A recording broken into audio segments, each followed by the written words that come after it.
하나님 말씀은 신명기 31장 30절로 32장 14절까지 읽겠습니다. 그리고 모세가 이스라엘 총회에 이 노래의 말씀을 끝까지 읽어 드리니라. 하늘이여 귀를 기울이라. 내가 말하라. 땅은 내 입의 말을 들을지어다.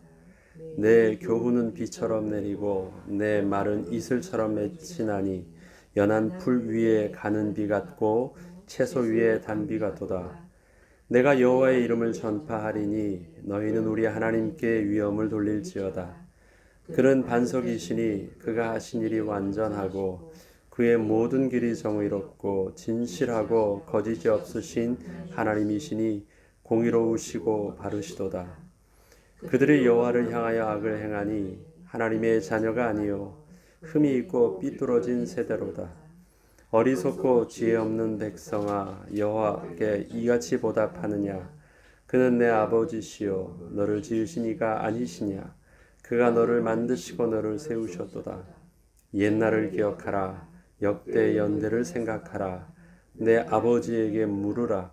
그가 내게 설명할 것이요 내 어른들에게 물으라. 그들이 내게 말하리로다. 지극히 높으신 자가 민족들에게 기업을 주실 때, 인종을 나누실 때 이스라엘 자손의 수요대로 백성들의 경계를 정하셨도다. 여호와의 분깃은 자기 백성이라. 야곱은 그가 택하신 기업이로다. 여호와께서 그를 황무지에서 짐승이 부르짖는 광야에서 만나시고 호위하시며 보호하시며 자기의 눈동자같이 지키셨도다. 마치 독수리가 자기의 보금자리를 어지럽게 하며 자기의 새끼 위에 너풀거리며 그의 날개를 펴서 새끼를 받으며 그의 날개 위에 그것을 엎는 것 같이 여호와께서 홀로 그를 인도하셨고 그와 함께한 다른 신이 없었도다. 여호와께서 그가 땅의 높은 곳을 타고 다니게 하시며 밭에 소산을 먹게 하시며 반석에서 꿀을 구들 반석에서 기름을 빨게 하시며 소의 엉긴 젖과 양의 젖과 어린 양의 기름과 바산에서 난 수디양과 염소와 지극히 아름다운 밀을 먹이시며 또 포도즙에 붉은 술을 마시게 하셨도다. 아멘. 우리가 하나님으로부터 안정감을 취하고 평안함을 누릴 수 있는 영적인 그 비밀 속에는 하나님의 어떠한 모습이 우리에게 신뢰되기 때문일까요? 하나님에 대한 여러 표현이 있습니다. 우리의 산성과 같으시고 전능하신 전능자 하나님이시고 우리의 치료의 하나님이시고 보혜사 하나님 되시는 그분, 여러 하나님에 대한 우리 고백과 또 하나님에 대한 설명 속에서 우리에게 정말 평안함과 안정감을 취할 수 있는, 또 하나님을 신뢰할 수 있는 또 그 이유가 있다면 하나님이 다함이 없으시고 변함이 없으시다라는 우리의 고백입니다. 다함이 없다, 변함이 없다라는 말은 어떤 표현일까요? 우리 이런 표현하죠. 더 이상 못 참겠다. 이젠 나는 지쳤다. 이젠 나는 늙었다. 내 때는 갔다. 풀은 마르고 꽃은 시든다. 이런 표현들 자체는 다함이 있는 것입니다. 그래서 그 한계가 다한 거예요. 연한이 다했거나 아니면 그 더 이상 버틸 수 없는 한계점까지 왔습니다. 네, 하나님께서는 다함이 없으시다고 하십니다. 더 이상 못 참는다는 것도 하나님은 이제는 더 못 해주겠다라는 말도 하나님께서는 하셨던 하나님의 의지와 작정하심과 우리를 향하신 사랑과 하나님의 열심은 더 이상 못 참겠다라는 표현은 없으십니다. 다함이 없으십니다. 그리고 이만큼에도 충분하다가 아니라 늘 하나님께서 우리에게 베푸시는 사랑은 늘 풍성하신 것입니다. 부모의 사랑을 다함이 없는 사랑이라고 표현하잖아요. 부모의 마음은 다함이 없지만, 그렇지만 그의 인생의 연약함과 육신은 그 부모의 다함이 없는 마음을 감당해 줄 수 없습니다. 변함이 없으시다라는 것은 또 무엇일까요? 하나님께서 약속하신 것은, 하나님께서 처음부터 우리에게 맹세하신 그 일들은 하나님께서 약속하신 대로 반드시 이루고, 그것은 변함도 변개함도 없으시다라는 것입니다. 다함이 있고 변함이 있다면 그 하나님과 언약을 맺은 우리의 모습이 다함이 있고 변함이 있습니다. 우리의 상황이 바뀌어지면, 우리의 삶의 감정이 조금만 달라져도, 내 육신이 조금만 병이 들어도, 어려워져도 우리는 하나님과의 언약이 변화가 있습니다. 하나님을 향한 나의 열심이 절대 그러지 않겠다라고 했던 나의 의지가 다함이 있고 변함이 있습니다.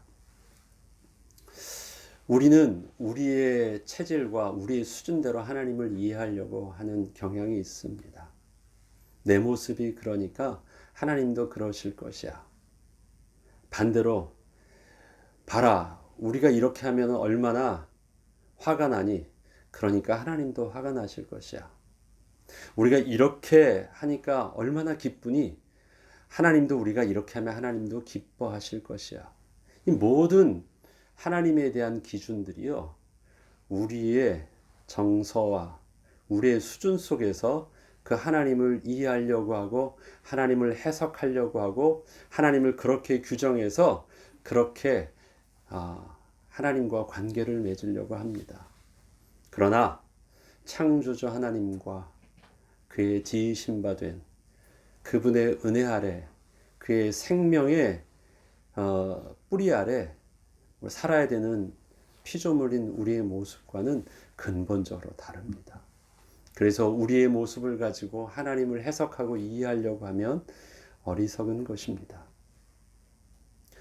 오늘 본문의 내용은 모세의 노래입니다. 드디어 이제 앞에는 모세가 하나님께서 말씀하셨던 말씀을 율법책에만 기록한 것이 아니라 노래로 지어서 저들에게 가르치고 부르게 하도록 했던 그 내용인데, 그 노래예요. 실질적인 그 노래를 저들에게 들려주고 이제 읽게 합니다. 그리고 이것을 계속해서 부르라고 했던 그 노래입니다.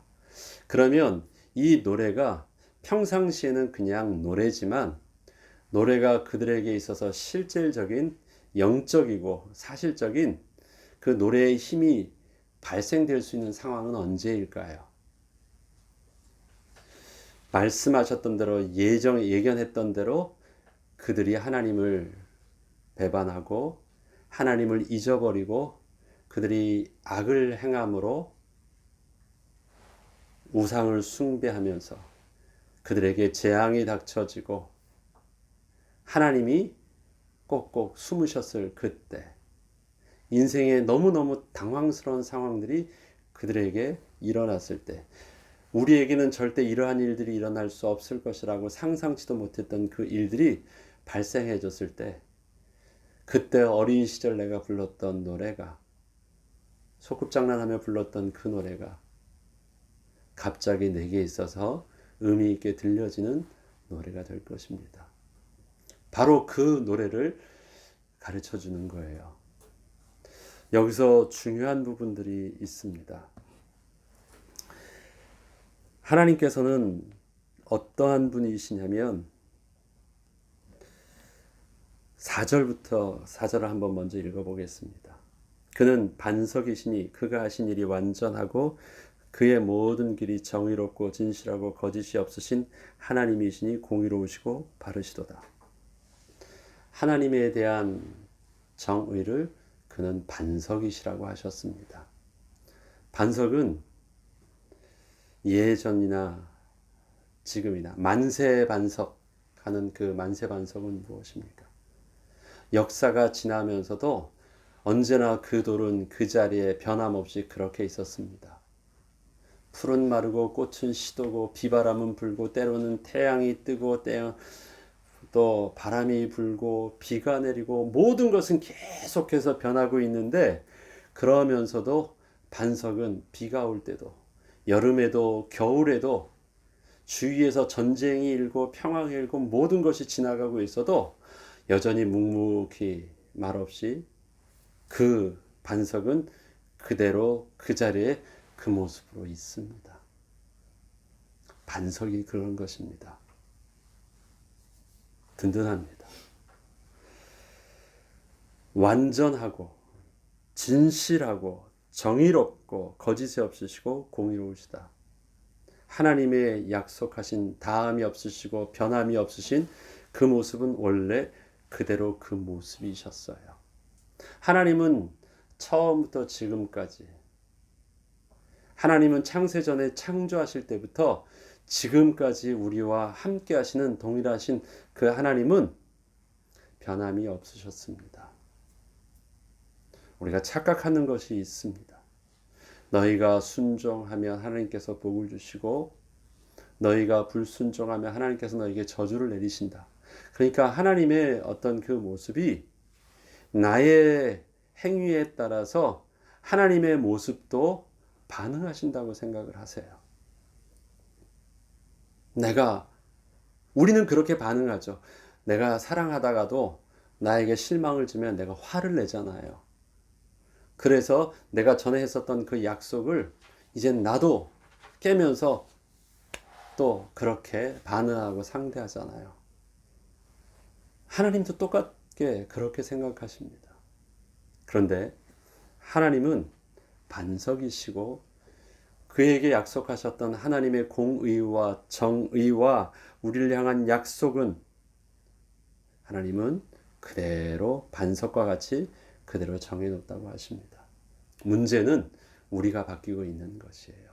그리고 특별히 하나님께서 떠나셨다, 하나님께서 버리셨다라는 표현이 아니라 하나님께서 너희가 악을 행할 때 하나님께서 어떻게 하신다고요?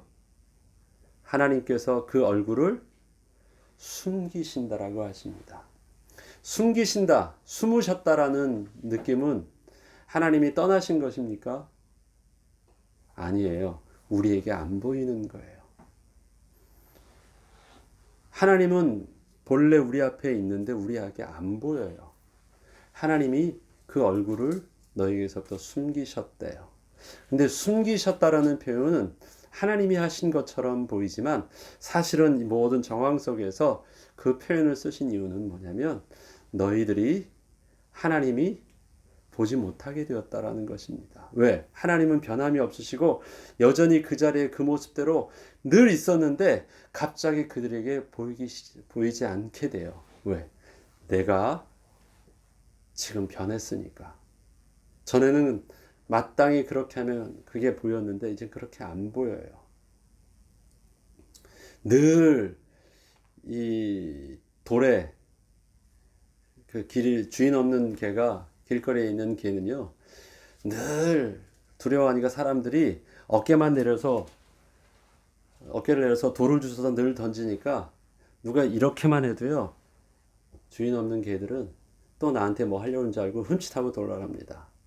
그냥 사랑받던 개들은 어깨를 내리면 자기를 안아주려는 줄 알고 그렇게 옵니다. 똑같은 행동에 대해서 반응하는 것은요, 굉장히 다릅니다. 그에게 어떠한 영적인 안정감이 있고 하나님에 대한 어떠한 신뢰와 어떠한 올바른 지식이 있느냐에 따라서 반응하는 부분들은 달라집니다. 하나님이 바뀌신 것이 아니라 우리의 모습들이 바뀌었습니다. 자, 오늘 이 노래는 분명히 그들이 어려울 때 부르는 노래라고 합니다. 처음부터 한번 좀 보죠. 하늘이여 귀를 기울이라, 내가 말하리라, 땅은 내 입의 말을 들을지어다. 이젠 이 말을 들어보려고 합니다. 내 교훈은 비처럼 내리고 내 말은 이슬처럼 맺히나니 연한 풀 위에 가는 비 같고 채소 위에 단비 같도다. 자, 하나님의 교훈과 하나님의 말씀은 비 같고 이슬 같대요. 그리고 연한 풀 위에 가는 비 같고 채소 위에는 단비 같대요. 하나님 말씀은 그러한 것이래요. 그런데 사람들은요, 비가 내리고 그 다음에 이슬이 맺히고 그 다음에 가는 비가 내리고 그 다음에 그냥 쫙쫙 내리는 소나기가 쫙 내려요. 그런데 이 부분들을요, 지금 여기서 보면 비와 이슬을 비교하고 있는데 비가 내리는데요, 비가 너무 많이 내린 것 같고 이슬이 맺혔다라는 것은요, 비가 안 내려요. 이슬이 맺히려면 환경이 어때야 되냐면요, 낮에는 어떻습니까? 뜨겁습니다. 밤엔 춥고요. 기온차는 큰데 아무것도 지금 내리지 않는 상황이에요. 비가 내리고 비가 안 내리고 그 다음에 비가 너무 작게 내리고 그 다음에 그냥 확 내리는데 그것들이 너무 가늘면서 계속 내리는 비가 있는가 하면 그냥 쫙 내리고 소나기처럼 쫙 내리는 그거. 그런데 이것은요, 채소의 상황을 보고 그 다음에 그 추수의 상황을 보면 이게 이른 비와 늦은 비와 상황 속에서 그 채소가 가는 채소라면 가는 비가 훨씬 더 좋고 연한 순 같다면 또 채소밭의 채소라면 한번 물을 흠뻑 먹을 수 있도록 주는 것도 필요하고 그런데 그러한 이 밭의 채소들이나 곡식들의 상황은 나는 잘 몰라. 어떤 상황이 일어나는지 모르는데요. 내 입장 속에서는 물이 많이 내리고 싶은데 물이 적게 내리고요. 지금은 나는 몹시 가란 것 같은데 물이 하나도 안 오고 너무너무 더워요. 그래서 이 새벽에 일어나서 오는 그 잠시 있는 이슬도 몰라요. 하나님은 여전히 우리에게 약속하신 대로 일하시고 계시는데 우리는 그것에 대해서 반응하는 것이 왜 비가 안 내리느냐? 왜 너무 많이 내리느냐? 왜 이렇게 조금 내리느냐? 왜 비가 이런 식으로 흐물흐물 내리느냐? 나에게는 너무 안 맞아요. 여호와의 말씀은 이것이 나에게서는 정말 이슬 같고 단비 같고 연한 비 같고 또 해가 날 수 있는 반가운 비 같고 하는 이런 부분들은요. 채소 입장과 상황 속에서 보았을 때예요. 하나님께서 철따라 하나님의 백성들을 사랑하셔서 베푸시는 하나님의 우리를 이끄시고 농부 되신 하나님의 모습 속에서 나보다 나를 더 잘하시고 나에게 복 주시고 나를 양육하시려는 그 하나님의 섭리 속에서 신뢰한다면 그것은 내게 이슬과 같은 단비와 같은 가는 비와 같은 이러한 부분들로 그 비를 내가 맞이할 수 있는데 그렇지가 못해요. 그 말씀이 나의 상황 속에서는 하나도 뭐가 안 맞는 거예요. 마음에 안 들어요. 왜 이렇게 비가 많이 내려요? 왜 이렇게 더운데 물 좀 쫙쫙 뿌려주시죠? 조금 더 내려야죠. 이렇게 그냥 쭉 내리고 마세요. 우리의 삶에 하나님을 향한 불평은 그러한 것입니다. 우리에게 들려주시는 하나님의 말씀은요, 지금 나의 상태와는 너무 안 맞아요. 근데 하나님은 나의 상태와 상관없이 나의 낮은 모습 속에서 뭐가 정말 필요한지, 영적으로 필요한지 더 잘 아시고 계획하신 하나님께서는 오늘도 때를 따라 아름답게 하시는 하나님의 은혜를 따라 우리의 삶을 하나님의 선물로 하나님의 시간표를 더하고 계시다고 말씀하십니다. 그래서 첫 번째 오해하지 말아야 될 것. 반석 되신 하나님, 우리를 향한 진실과 정의와 공의로 사랑이 없으신 하나님. 그 하나님께서 우리에게 들려주시는 말씀과 우리를 향한 하나님의 모든 계획은 나는 오늘 이해하지 못하지만 하나님의 말씀은 단비 같은 것이다. 오늘 내게 주어진 것은 이 새벽의 이슬과 같은 것이다. 채소밭에 물과 같은 것이고 연한 순에 가는 비와 같은 것이다. 하나님이 사랑하셔서 오늘 내게 베푸시는 것이다. 그것을 노래하래요. 어리석고 지혜 없는 백성아, 여호와께서 이같이 보답하느냐? 여호와께 이같이 보답하느냐? 그는 내 아버지시요 너를 지으시니까 아니시냐? 너를 만드시고 너를 세우셨도다. 하나님이 너에게 어떻게 사랑하고 있는데 너 그걸 모르고 하나님께 이같이 할 수 있니? 그렇게 투덜거리고 그렇게 하나님을 거부하고 아버지 같은 분을 저버리고 아버지를 버리고 다른 아버지를 찾아서 다른 어머니를 찾아서 가려고 하느냐? 하나님이 너의 아버지야. 너를 낳으신 분은 그 하나님이시야. 그 하나님께서 주신 것이 너를 복되게 하는 것이고 너를 양약되게 하는 것이고 너에게 가장 좋은 것이야. 그런데 그것을 오해해가지고 왜 다른 데서 엉뚱한 다른 신을 찾고 하나님이 했던 것이 마치 우리 이런 표현이 있잖아요. 엄마가 내게 해준 게 뭐 있어? 아빠가 내게 해준 게 뭐 있어? 그런 표현이에요. 어떻게 너희가 그럴 수 있느니? 노래할 때 너가 오해했던 하나님 오해하지 말고 다시 바라보라고 말씀하시는 것입니다. 그리고 7절부터 이제 해답을 주십니다. 옛날을 기억하라. 역대 연대를 생각하라. 내 아버지에게 물으라. 그가 내게 설명할 것이요 내 어른들에게 물으라. 그들이 내게 말하리로다. 한번 되돌아보래요. 그 하나님이 변함이 없으시고 다름이 없으셨는지 한번 확인해 보래요. 지금 상황을 이렇게만 보니까 네가 옳은 것처럼 보이고 네가 오해했는데 한번 지나갔던 일들을 보래요. 지나갔던 역사와 연대를 네가 확인하여 보고 펼쳐보고 생각해보고 기억하고 그 다음에 내 아비와 내 어른들에게 물어보라고 말을 합니다. 이 말은 또 우리에게 이렇게도 표현할 수 있겠죠. 그러한 자녀들에게 그러한 백성들에게 지나간 하나님을 가르쳐 줄 수 있는 너에게 메시지가 있느냐. 아비에게 물으라고 했을 때 그럼 그 아비는 그 자녀에게 들려줄 수 있는 말이 있느냐. 하나님에 대한 다함이 없으시고 변함이 없으신 정의롭고 공의로우신 그 하나님의 메시지가 있느냐.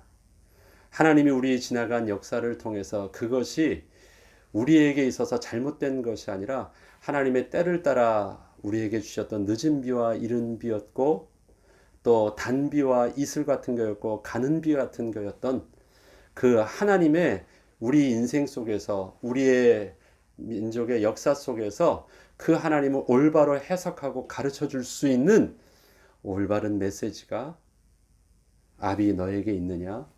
어른들인 너희에게 있느냐? 그것을 서로 준비하게 하는 것입니다.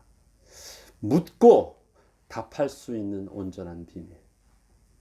하나님을 온전히 오해하지 않고 이해하고 그것이 올바로 우리 삶 속에 기록되어 있을 때는요.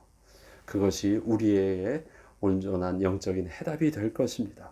그렇게 물으면 그 가운데서 하나님께서 해답을 얻게 하신다고 하십니다. 지극히 높으신 자가 민족들에게 기업을 주실 때 인종을 나누실 때 이스라엘 자손의 수요들을 백성들의 경계를 정하셨도다. 여호와의 분깃은 자기 백성이라 야곱은 그가 택하신 기업이로다. 하나님께서 모든 민족 중에서 특별히 하나님의 백성을 내게 품으셨어요. 그 하나님의 백성을 딱 품으신 하나님께서 딱 그 손으로 품으신 그 모든 것은 하나님께서 충분히 당신이 감당하실 수 있는 당신의 손 속에서 모든 것을 할 수 있는 만큼 하나님이 품으신 거예요. 거기는 하나님의 부족함도 하나님의 무능력함도 없으세요. 다 하실 수 있어요. 하나님께서 하실 수 있는 하나님의 언약 백성. 거기에는 하나님의 모든 관심이 한 사람도 빠짐없이 다 가게 부족함이 없도록 하나님께서 택하시고 정하신 것이래요. 하나님이 저와 여러분을 하나님의 자녀로 택하실 때 하나님의 시선과 우리를 향한 하나님의 열심은요, 충분히 우리의 인생의 처음부터 끝까지 하나님이 돌보시고 베푸시고 관심을 가지고 이끄시는데 하나님은 부족함이 없으시대요. 그렇게 하나님의 분깃을 정해 놓으시고 하나님의 소유를 그 어디든 뺏기지 아니하시고 그 어디든 소홀히 하지 아니하시고 감당하시는데 부족함이 없으시대요. 여호와께서 그를 황무지에서 짐승이 부르짖는 광야에서 만나시고 호위하시며 보호하시며 자기의 눈동자같이 지키셨도다. 그게 우리의 역사입니다. 마치 독수리가 자기의 보금자리를 어지럽게 하며 자기 새끼 위에 너풀거리며 그의 날개를 펴서 새끼를 받으며 그의 날개 위에 그것을 엎는 것 같이 여호와께서 홀로 그를 인도하셨고 그와 함께한 다른 신이 없었도다.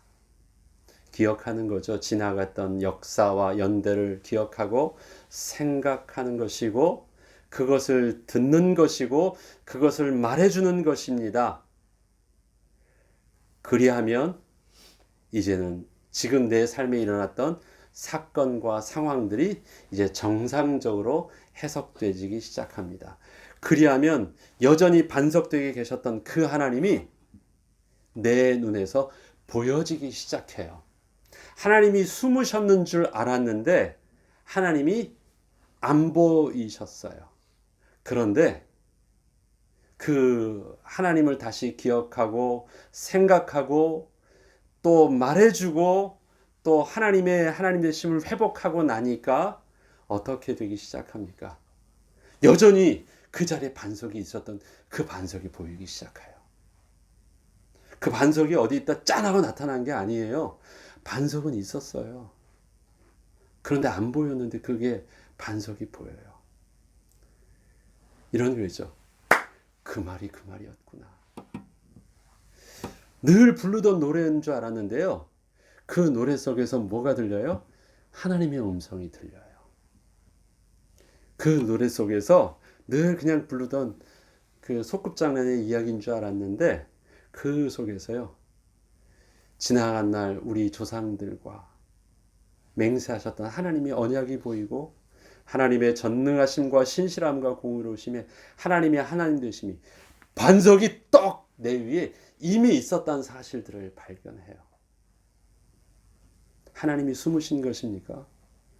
하나님이 안 보인 것이에요. 숨은 그림 찾기를 보시면 잘 알죠. 그거는 그림이 내가 안 보일 뿐이에요.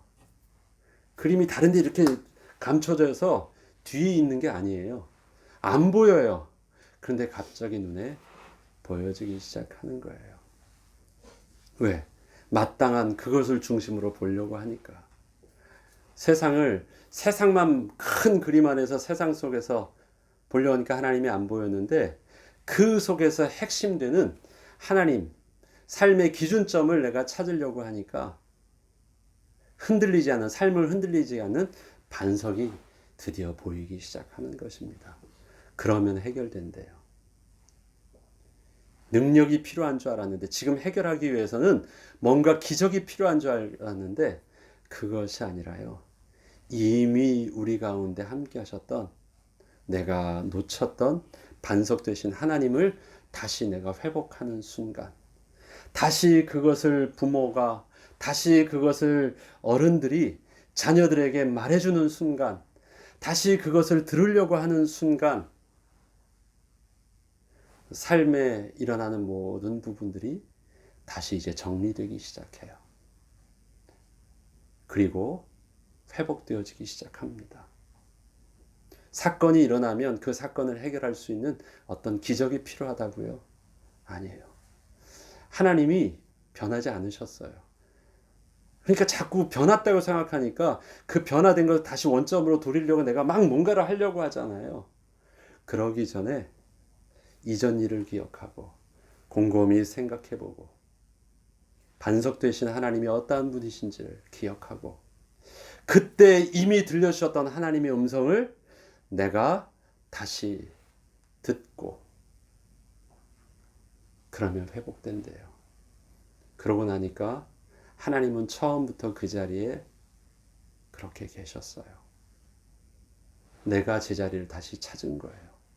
하나님의 반석에 내가 서기 시작하니까 내가 드디어 안정감을 가지고 내가 제자리를 찾게 된 것입니다. 우리의 신앙의 회복을 다른 데서 찾으면 안 돼요. 어려워지니까 기적이 필요하고 능력이 필요하고 더 많은 돈이 필요하고 더 많은 도움이 필요한 것처럼 그것만 주면 다 할게요. 그러나 역시 그것을 얻으려고 그것만 얻으면 해결된다니까 그것을 다른 신이 줄 것 같고 다른 사람이 줄 것 같고 그러나 거기에는 하나님이 안 계세요. 우리는 하나님을 찾아야 돼요. 하나님의 손에 쥐어진 것만 달라고 하지 말고요. 하나님 자체가 필요하다는 말입니다. 하나님이 주신 것으로 만족하려고 하기 전에 하나님 한 분만으로 만족한 것, 그것이 우리 신앙이 회복되어지는 비밀입니다. 그것이 이스라엘 백성들에게 가르쳐주신 하나님의 노래였습니다. 그것을 늘 부르라고 하십니다. 너희들은 반드시 잊어버릴 거야. 그때는 하나님을 떠나게 될 거야. 그때는 당황하게 될 거야. 그때는 재앙을 당하게 될 거야. 그래, 그게 우리의 육신의 한계거든. 그때 이 노래를 부르면 회복될 거야. 그는 반석이시고 정의롭고 공의롭고 다함이 없으시고 신실하신 하나님. 오늘도 우리가 또 저와 여러분에게 또 어려움이 있습니까? 상황에 불안정함이 있고 해결해야 될 문제가 있습니까? 하나님, 이 문제 이것 주세요 하기 전에 하나님이 어떠한 분이셨습니까? 지난날 나와 함께 하셨던 하나님, 지난날 우리 부모님과 함께 하셨던 하나님, 지난날 우리의 언약의 백성들과 함께 하셨던 그 하나님은 어떤 하나님이셨습니까? 그것을 먼저 생각하고 기억하고 그 다음에 어머니의 하나님은 어떠한 분이셨습니까? 아버지의 하나님은 어떤 분이셨습니까를 물어보래요. 우리 선생님의 하나님은 어떠한 분이셨습니까? 우리 장로님의 하나님은 어떠한 분이셨습니까? 우리 권사님의 하나님은 어떤 분이셨습니까? 물어보래요. 그리고 그를 통해서 동일하게 다 신실하셨던 하나님을 들으래요. 그러면 지금의 내 문제가 해결되어질 수 있대요. 회복되어진대요. 그 은혜의 비밀이 우리의 삶의 영적인 우리의 모든 모습을 다시 회복할 수 있는 비밀임을 깨닫고 또 오늘도 주의 말씀을 통해서 여전히 변함없이는 하나님을 신뢰함으로 믿음의 기도를 회복하는 저와 여러분 되길 주의 이름으로 축원합니다. 주기도문으로 마치겠습니다.